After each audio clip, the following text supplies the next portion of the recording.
Good evening. Lecture, ladies and gentlemen. My name is Cathal McCabe. I'm the director of the Irish Writers' Centre, and I'm delighted to welcome you this evening on the 24th of May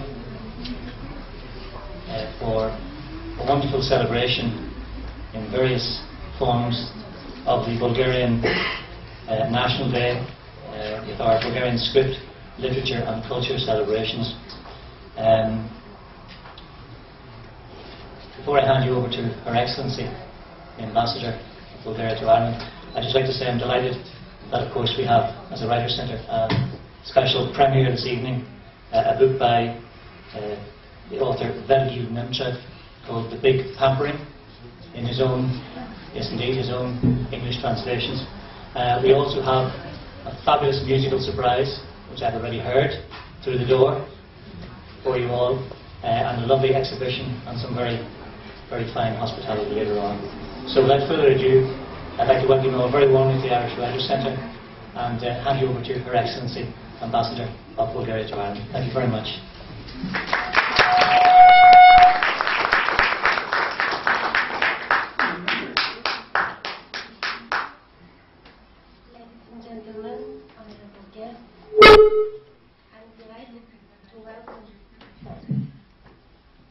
I'm delighted to welcome you tonight to this very special occasion, the celebration of the Day of the Slavonic Alphabet, Bulgarian Enlightenment and Culture.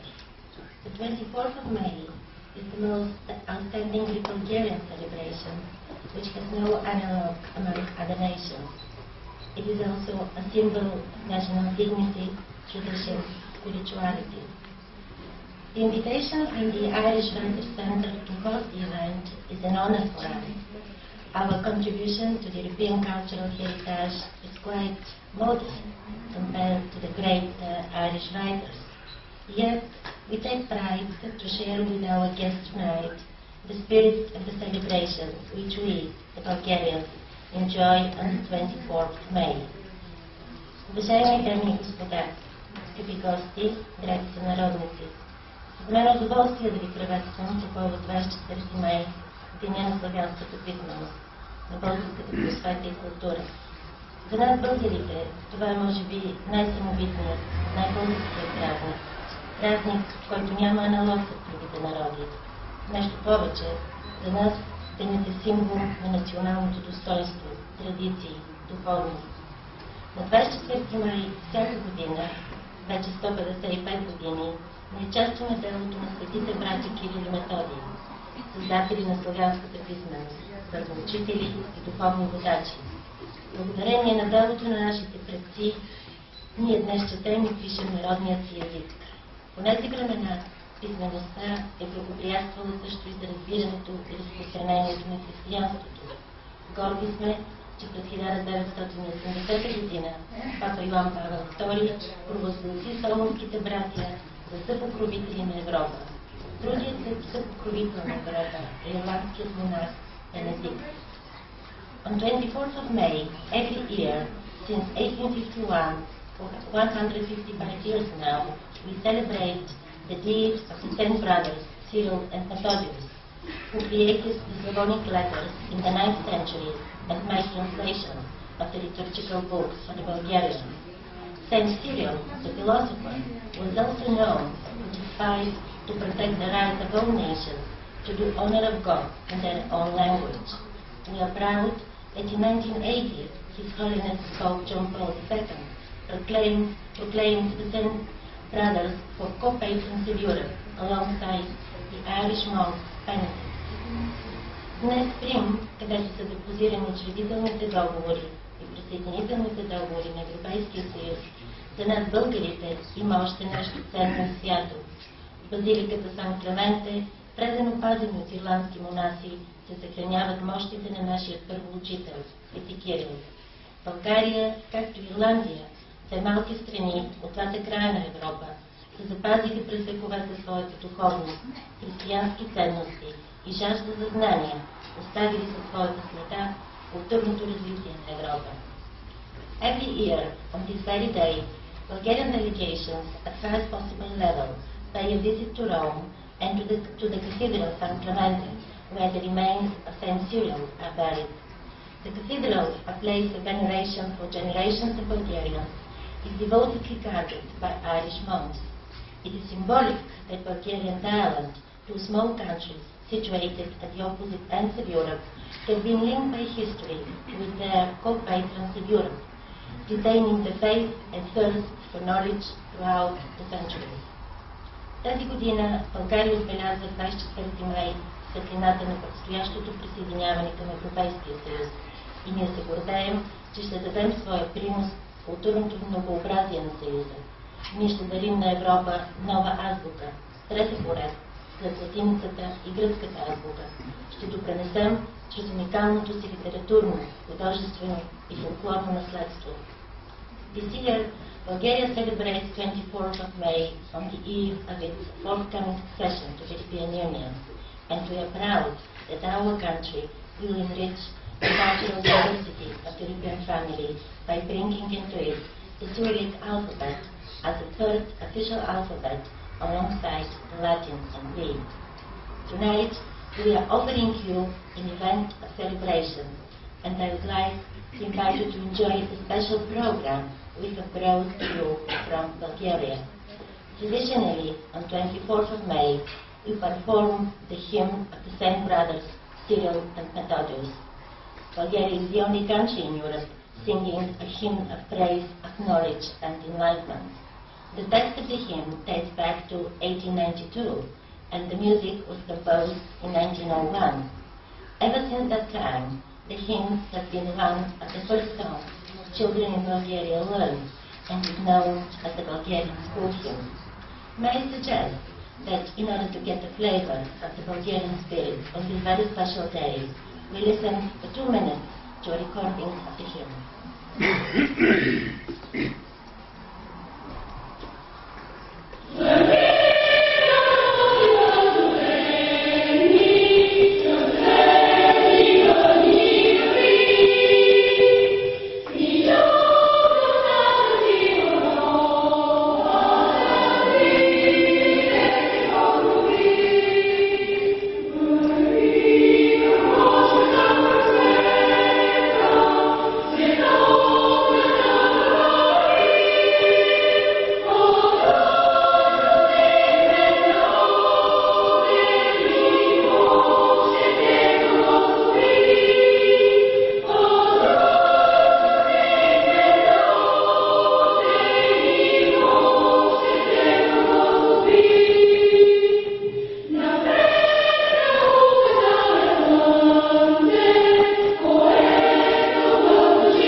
I'm delighted to introduce to you a young contemporary Bulgarian writer, poet and translator, Mr. Virgil Nemchev. His book of short stories entitled The Good Pampering has been recently published in Ireland by Scottish Press Publishers. Mr. Nemchev is also the translator of the book, and until now he has made a contribution to promoting Irish writers and poets by translating their works into Bulgarian language. I would like to invite Mr. Nemchev to read some of the stories from his book. С любезното съдействие на Ирландския дом на писателите и издателство Scottish Press имам удоволствието да ви представя младият български писател, поет и преводач Вергил Немчев. Неговият сборник от разкази носи името Голямото огаждане и отразява злободневни проблеми, преживявания и емоции на съвременните български граждани. Историите са завладяващи, покъртителния си реализъм и натурализъм с майсторското представяне на общочовешки проблеми, с виртуозното вплитане на усещане за ирония на съдбата. Ролята на господин Немчев за развитието на културният обмен между България и Ирландия е значима. Преведени от него на български са творби на редица писатели, като Томас Елиот, Джак Карт, Уди Алън, Жан Поповски, Силия Дефрейне. Бих искала да поканя господин Немчев да представи някои от своите вълнуващи разкази.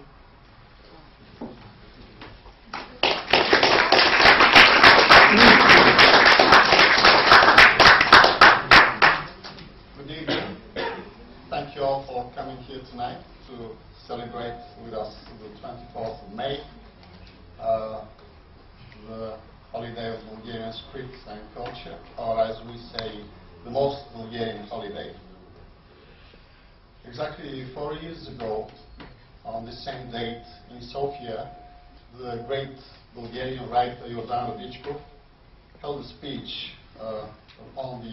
upon Pope John Paul II's visit in Sofia, which turned out to be his last speech. So, in that speech, among other things, he said, "We small nations are like small children. We appreciate every token of consideration shown by the elder. We do not know haughtiness and arrogance, and we distaste the manifestation of such attitude. We believe, perhaps because we have never oppressed other nations, we believe that every nation has the right of its flag and of voice."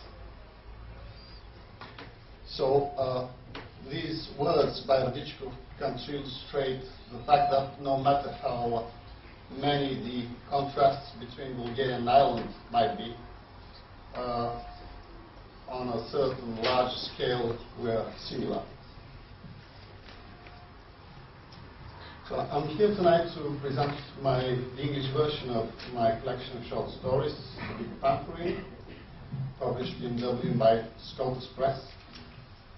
But before I do so, I'd like to thank the Bulgarian ambassador, Her Excellency Visar Kubinichev, for co-organizing the event. I'd like to thank the guys at Scottish Press, Jim, Paul McHugh, and Jim White for implementing the project in a beautiful way. Also, on the occasion of this holiday, I would like to congratulate my compatriots and wish them health and spiritual endurance. Now, in the Bulgarian version of the book, there is an inscription. It's an excerpt taken from P.V. Wall's Decline and Fall, which has something to do with the whole concept of the collection, and I'd like to read it to you. So here it is. "I must say I felt pretty low next day. A major came over from another battalion to try my case. He came to see me first, and bless me if it wasn't the co-ed woman at school. God bless my soul, he said, if it isn't Grimes of Podgers. What's all this nonsense about a court-martial?" So I told him. He said, "Pretty bad. Still, it's out of the question to shoot an old Herodian. I'll see what I can do about it." And next day I was sent to Ireland on a pretty cushy job connected with postal service. That saw me out as far as the war was concerned. You can't get into the soup in Ireland, do what you like. I don't know if all this bores you. Not at all, said Paul. I think it's most encouraging. I've been in the soup pretty often since then, but never quite so badly. Someone always turns up and says, I can't see a public school man down and out. Let me put you on your feet again. I should think, said Grimes, I've been put on my feet more often than any living man. Now, I'd like to read to you the first story of the book. It's called Lily. She got up, beat the dust out of the bottom and the knees of her creased, soiled beige jeans, lifted the sack from the coat she'd been lying on, and uttered a sudden loud chow. There were 3 people there. The worm, who was lying under the window to her right, raised his head and silently stared at her from the corner of his bleary eye. The old man, bent against the opposite wall, stopped chewing, glanced at her for a moment until he caught the meaning in her voice, then leaned forward again and bit on the piece of bread. The others were probably out begging or pinching. She wouldn't be missed. They'd have forgotten her by tonight. They hated memories. Take your shawl, Lily. Spiro was standing in the door frame, his shoulder bent against the side of the frame. With his weather-beaten, stubbly face, his brigade jacket, and the wall with crumbling plaster around him, he reminded her for a moment of a picture from a black and white Bulgarian film. Some sort of a fucked-up Georgi Georgiev gets. Lily went up to the window with missing glass panes and peeling whitish paint and unhooked the shawl from the handle. The worm turned over on his back, locked his fingers together on his stomach, and warily stretched his face in a smile. Lily passed by a step away from the old man, who didn't look up this time, but lustily down to his bread. She slipped by Spiro and got out onto the cracked, tilted porch. She instinctively raised her hand between the sunlight and her eyes. She slipped by Spiro and got out onto the cracked, tilted porch. She instinctively raised her hand between the sunlight and her eyes. It was a bright September afternoon outside. The sun was squeezing through the poplar twigs and was lighting up the thick green weeds in the backyard. The noise from the street was echoing from the walls of the neighboring houses and arrived muffled but real as one awakening. How abrupt that return felt now, as if she'd been gone for months, not for days. She started counting up in her mind. She'd arrived in the house on the night before Saturday, then another night when they ate the donuts with vanilla cream filling and laughed their heads off at the shaman stories, then one more night on which they did something with the army deserter guy who gave them a treat of stuff, and last night. That made 3 nights and 2 days without today. The memories were jumping over each other as at some crazy carnival. Even before she landed in the scavenger's hole, the nights with Milan in city parks and at open non-stop coffee shops, the bitter fights, the fast jives every time they managed to lay hands on a bottle, the slaps and the kicks they gave each other. Then he whimpered in her lap, then there were more promises, oaths, threats, and then again slaps in the face. And in the end, when he really got mad and lifted her eyebrow, at some shitty students' party they knew nobody at, 2 boys were pulling him back, but he kept kicking. Where are you going? Spiro was sitting on the moldy concrete. Obviously, they stayed on the porch for some time. Lily looked at the stooped, faded jacket before her, the beat-up shoes swinging over the edge of the porch, and the picture took her back to the black and white film. One of those classics that never grow old, that no matter how long from the start, you always watch till the end, till the music is over, together with the writings, and some stupid credit for very adult begins. I'm going to call a friend. Have you got a jeton by any chance?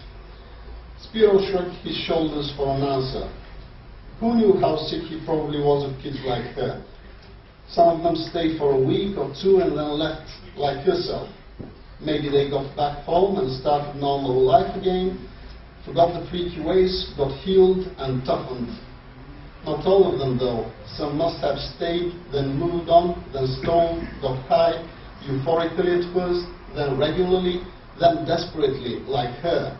Got beaten black and blue, died in the park or at someone's apartment, or in the street, or in there, in the nearly collapsed house in the center of Sofia city.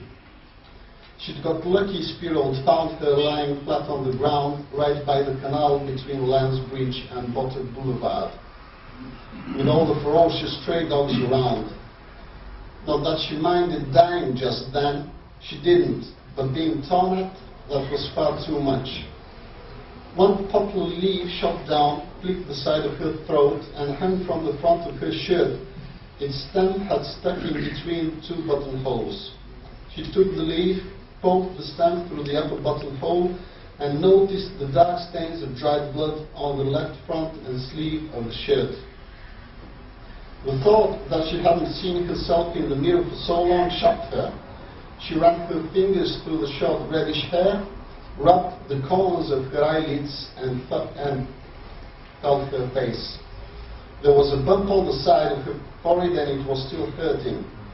She spread the shawl out wide, folded it diagonally in two and wrapped her shoulders so the ends fell on the breasts and covered the stained shirt. It was a really beautiful shawl with inky lace and hand-sewn sky blue checks with various patterns, snowflake-like flowers, tree leaves exploding and dying stars. It sure was very old. One doesn't see anything like that these days, but it was perfectly preserved. She never understood how Spiro got it, but when he gave it to her, the people there gasped, and he treated her like a queen too. You never know, rotters they were, but could be so kind. At least then they could. She reached out and patted Spiro on the back. Come on, I think I'm going to catch the trolley. Where are you going? Spiro lifted one shoe upon the cement, leaned on his hand and stood up. Where might I be going? I'm going to see you off. They went round the house beside the wall, crossed the yard along the narrow stamped path through the weeds, stepped over the bent down wire net and went out on the street through the open gate of the next house.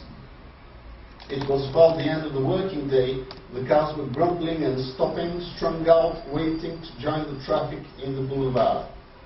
People jostled along the narrow sidewalk, obstructed by parked cars, went in and out of shops, and walked on in their different directions. The two were moving one after the other, Lily in front, as there wasn't enough space to walk side by side. Every once in a while they stopped to let people who were walking against them pass by. Lily saw Spiro turn his back to the wall and pulled the rusty cramped skeleton with two wheels that told the scavenger. Now she noticed the holes in the sweater under the jacket and the hardened, greasy shine of his pants. The people didn't suspect the two of them were actually together. It was not until she reached the corner by the subway that she noticed she'd somehow gained about 10 meters advantage on him. She'd gone ahead for convenience sake, so they wouldn't be bumping into each other. Not that she was ashamed of him, she just didn't want people to think their stupid thoughts. In between her and Spiro, people were jostling, going around parked cars and passing each other sideways. She stood by the fender of a dirty red car, waved her hand and shouted, "There's a trolley coming, I'll take it." Spiro looked at her, then in the direction of her hand was pointing. At last he got it, raised his hand in a goodbye and smiled. She bolted down the stairs, ran through the subway, climbed up the opposite side and jumped between the closing doors. While the bus was driving off, she could get a glimpse over the other passengers' shoulders at Spiro's figure slowly sinking down the subway stairs. She turned front and met the placidly intent look of a plump woman in a fur coat who was sitting face to the rear end of the bus. The woman was plainly staring at her, and Lily felt the old wound of insecurity and contempt. Then she got scared of her own outward appearance, until finally she guessed by the woman's unchanged stare that she was looking at her shawl. Sure, she was lost in admiration.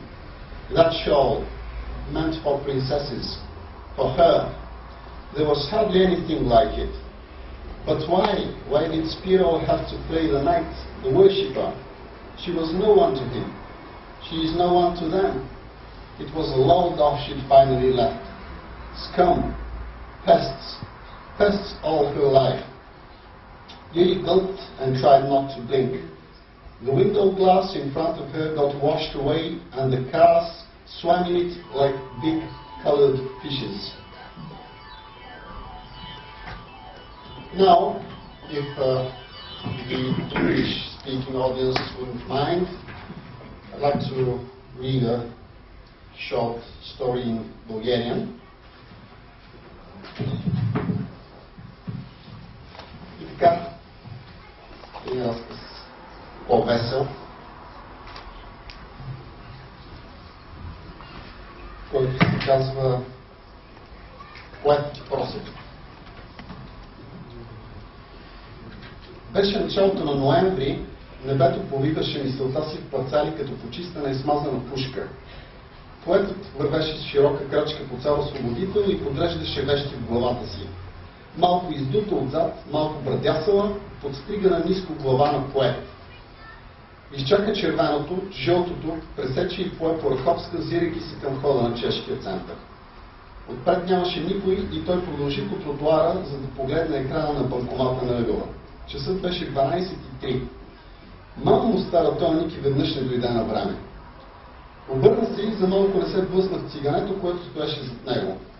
Момчетото не отстъпи и вдигнало преценяващите си тъмни очи. Бате, дай някоя стотинка. В полуотворената ръка проблясваха дребни монети. Поетът бръкна в джоба си, където добре знаеше, се всуваха няколко жълти стотинки. Погледна от своя страна цигането със своите преценяващи тъмни очи и пусна монетите в мърлявата шепа. Няма по-бърз начин да забравиш нищия и, правейки крачка, вече беше престанал да мисли за детето, което стоеше на тротуара, когато мярна широкото средечно колелце на 50 стотинкова монета, плесната най-отгоре върху жълтениите. Пресегна се по-бързо от кобра и си я прибра. Пресече отново уличката, превзето замислено от милосърдието и скритите в него опасности. Докато палеше цигара пред входа на чешкия, вратата се отвори и той изстъпи в страни да пропусне човек. Човекът беше Ники. Аре бе, пич, какво стана? Извинявай, срещнах позната, която се оказа, че работи тук и да пием по нещо, да пием по нещо. Запознаме с всички, от директора до чистачка. Но ти нося лекции. На някои места не се чете, но това е положението. Та какво, имаш ли време да се видим? Поетът взе свитъка, напъхан в прозрачен плик и го стисна под мишницата. Никакво време. Утре съм на криминалистика, няма да ти казвам колко съм подготвен. Поводи се към петък, може да излезем нещо да се видим. Някой го дръпна за шлифера. Извъртя се през рамо и срещна тъмни преценяващи очи. Защо ми ги взе? Абе, бабе, защо ми ги взе? Изчезай, докато не съм те нарител, чуши бе катил, айде марш от тук. Малкият посек отстъпи на крачка. Преди малко бъркам да му дам стотинки и обърна се платят към Ники и виждам, че съм пуснал 50. И естествено си я прибрах. Аз нямам за цигари, той иска да ми отхапа ръката. Както и да е, меси за лекциите и че дойде и ще се чуем. Може да покажеш нещо ново, а? Може. Доскоро. Защо ми ги взе? Поетът леко заобиколи хлапето, пресече улицата и се понесе през градинката на Кристал със своята гълтеща метрите крачка. Започваше да вали, тротуарите бяха притъмнели, витрините на някаква мутненска сладкарница грееха. Любимата на поета живееше Оляля си в един блок по Пирогов. Нашият човек влезе в асансьора с пликчета с леката подмишница и бутилка бира в другата ръка и натисна 9. Асансьорът спря, той излезе и задържа вратата, за да не се затъчне, тъй като механизмът беше развален. Докато задържаше вратата за топката с палец и показалец, бутилката се изпъзна, отвън му и глухо избухна на площадката. Секунда по-късно вратата се тресна и екотът на прегното угасна. Поетът прекрачи разпенената локва, отключи и влезе. След 20 минути, изхабил цялото тежко, добре поддържано въоръжение от псовни, пресякал няколко пъти килима, пипнал всички прашни джунджуи по рафтовете на библиотеката, но по-успокоен, поетът седеше в хотела и гледаше марчва пред себе си. Заради цигането, казвате, че му руша с тия ученца. Любимата продължаваше да мие чиниите и от време на време хвърляше разбиращи и попълни сладства с неизходителност погледи.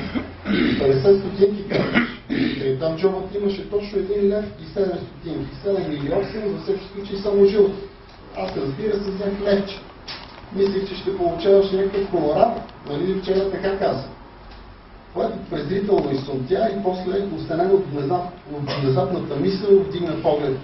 Значи тия 50 стотинки са си били негови.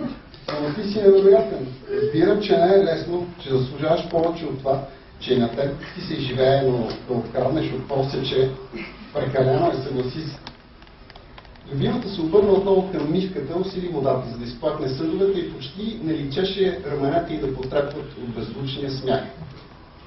Поетът седеше в хотела, гледаше в гръб и се опитваше да запази трагичната гримаса, докато тя отново се обърна.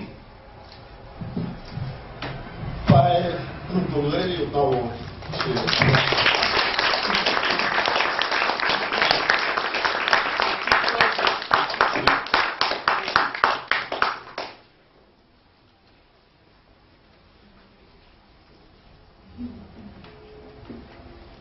Пожелаваме успех на младият български поет, белетрист и президент Васил Ненчев и на неговата книга в Финландия. We wish every success to Mr. Menchik and to his book in Ireland.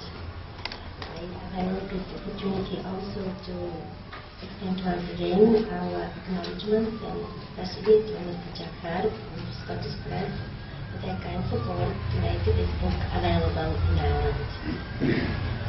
The program will continue with the performance of talented musicians and singers from the National School of Folklore Arts Široka Luka in Bulgaria. You will enjoy traditional Bulgarian folklore music and songs in the region of the Rudoko Mountains, which is specific and unique. Our national folklore songs, dances, costumes, and cultural tradition evolved over the centuries and revealed the ethnographic variety of the Bulgarians. Let us welcome our guests from Široka Luka and enjoy the performance. Програмата ще продължи за изпълнение на талантливи възпитаници на Школата за фолклорно изкуство Широка Лука. Те ще представят песни и танци от Родопския край, както и други краища на България. Нека ги приветстваме!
time of management, I wish to extend our warmest gratitude to our host, the Irish Writers Centre, and in particular to its director, Mr. McKay, and to all our Irish friends and to all our guests coming tonight to share the Bulgarian celebration. I wish to acknowledge the presence of a Bulgarian delegation of members of the Bulgarian Parliament and the Court of Auditors who joined us while on a visit to Ireland. I also want to thank our fellow citizens, the Bulgarians residing in Ireland, who cherish in their hearts the language and the tradition. I wish also finally to acknowledge the support of the communication strategy of the Foreign Ministry of Bulgaria, who made this event come true. Before proceeding to the second part of our celebration, I would like to draw your attention to an announcement which representatives of the Bulgarian community would like to make.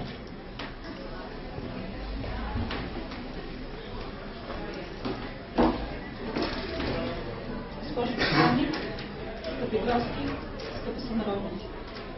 Особено щастливи сме и се вълнуваме да представим нашата млада организация Култура на такъв празник като този. Празник свят като 24 май. Какво е култура? Култура е неправителствена организация, чиято цел е да дадем възможност да изяваме съвременното многокултурно общество посредством медиите и образованието. Ние възнамеряваме да подкрепим българската култура, да отразим българските изяви чрез всички средства на медиите, да допринесем за съхраняването на нашите традиции, да научим нашите деца да ги уважават, да уважават културата си и да показват на света такава, каквато е в пълната и красота. Кои сме ние? Нашият екип е малък, сега ние сме 4 души, половината от нас са българи, другата половина е ирландско-холандска, вие ще взете процента на международно участие. Това са Силвия Аврамова, в момента в камерата, Нил Елварти, аз самата Юлия Начева и Юрген Сиера-Вогел, който за жалост тази вечер не може да се присъедини към нас. Всеки един от нас идва с от различна посока. Това е което мислим, че ще ни споди, това ще бъде лепилото, което ще ни държи заедно. А освен това мислим, че всеки един от нас има какво да допринесе за бъдещето на култура. В момента ние сме свързваме и осъществяваме контакти с местни радиостанции, с местни телевизионни канали като City Channel, Канал 6, Dublin City Television. Също така се опитваме да се свържем с Националната телевизия на България и други телевизионни канали, където се надяваме да успеем да покажем нашия първи документален филм, наречен Тримата мъдреци. Това е един филм, който показва приликата на живота и мисленето на трима овчари. Единият е българин, другият е ирландец, а третият е българин, който живее и работи в България. Имаме също доста текущи проекти, по които работим в момента. Надяваме се скоро да имаме възможност да ви покажем всички тях.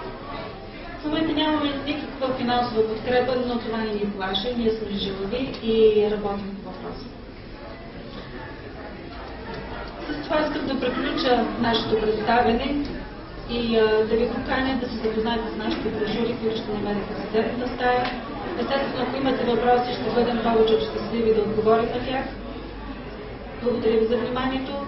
А сега ще ви представя моя колега Нил Елварти, който ще ви запознае с същото от мен.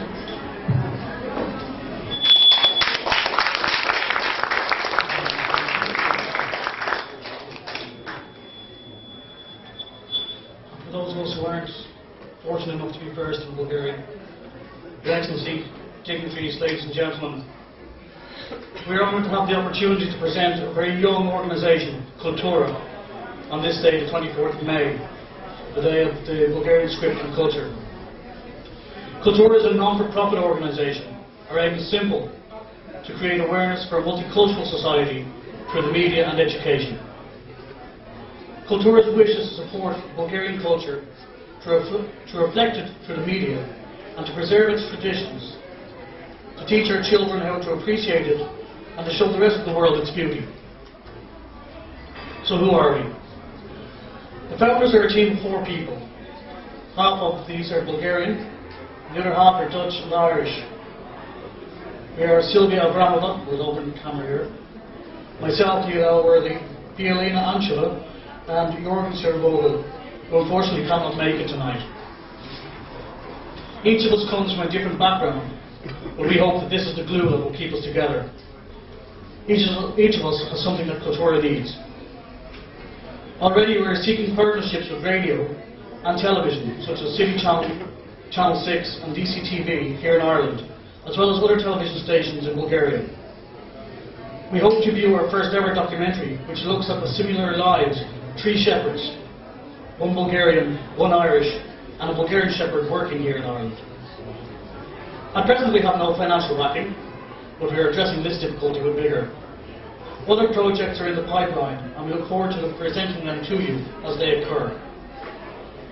With that, I would like to conclude this presentation and invite you to take a look at our leaflets or just come and talk to us afterwards if you have any other questions. Thank you very much and enjoy the rest of your evening.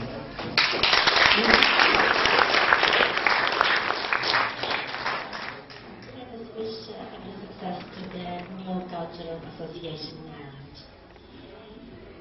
Our program is coming to an end and will be completed by launching the exhibition Culture, History and Nature, presenting photos from one of the most picturesque parts of Bulgaria, the Rodok Mountains, known as the place of birth of the famous mythological musician Orpheus. This part of our country has been for a long time a symbol of Bulgarian faith, strength and vitality. I wish to invite you to enjoy the exhibition at the glass of Bulgarian wine.